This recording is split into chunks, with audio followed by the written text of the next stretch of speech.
परसों एक घटना घट गई कि कुछ गाड़ियों के पत्थर मार के कांच तोड़ दिए गए। 2 दिन पहले घटना घट गई पिपलिया मंडी में एक ATM के ऊपर में कुछ लोगों ने घाट पे गोल।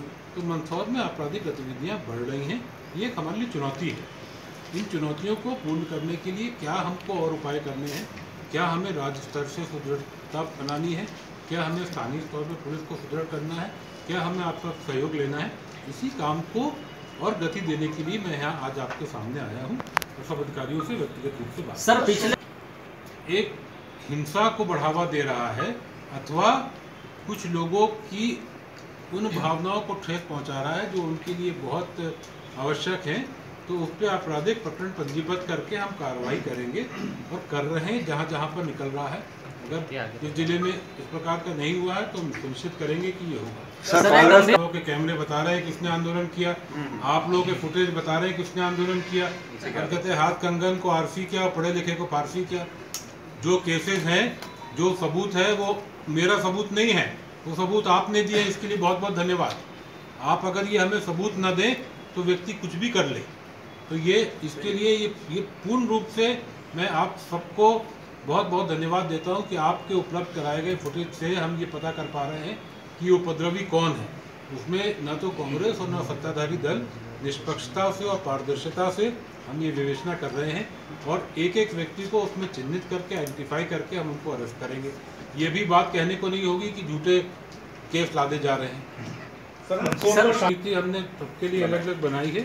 जैसे मैंने कहा, सब व्यापक व्यवस्थाएं की हैं और ये सुनिश्चित किया है कि कोई भी प्रदर्शन अथवा आंदोलन हिंसा की ओर प्रवृत्त ना हो, और यदि होने की कोशिश करता है तो हम सर, एक गंभीर मुद्दा है। आर्थिक समृद्धि भी होती जा रही है, तो ये कुछ एक कीमत है जो हमें आर्थिक समृद्धि और बढ़ती आबादी की देनी पड़ती है।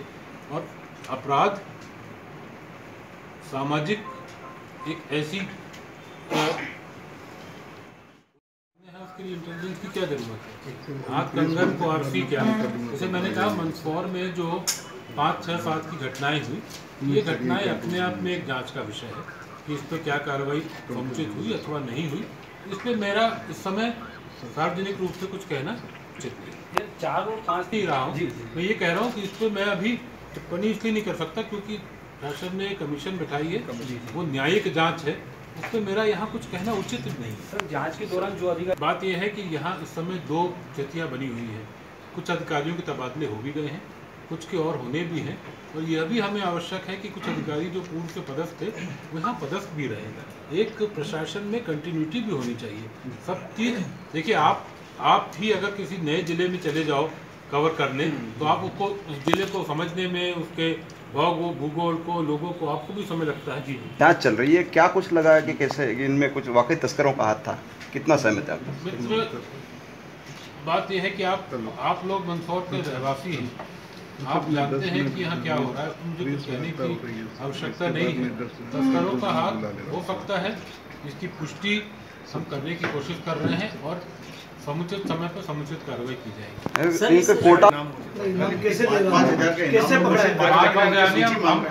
हम बहुत शीघ्र इन पे नाम बढ़ा रहे हैं, सूची हम आपको दे देंगे।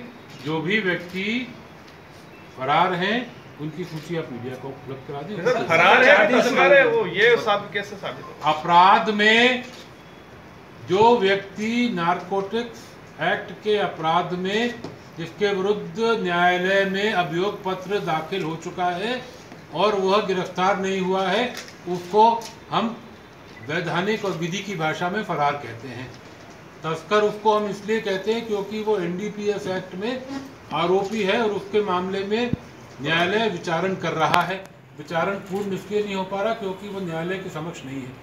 ये बात ही, और ये बात तो हम आपको अवश्य रूप से सूची उपलब्ध कराएंगे और बहुत जल्दी उपलब्ध कराएंगे। कई किसानों पर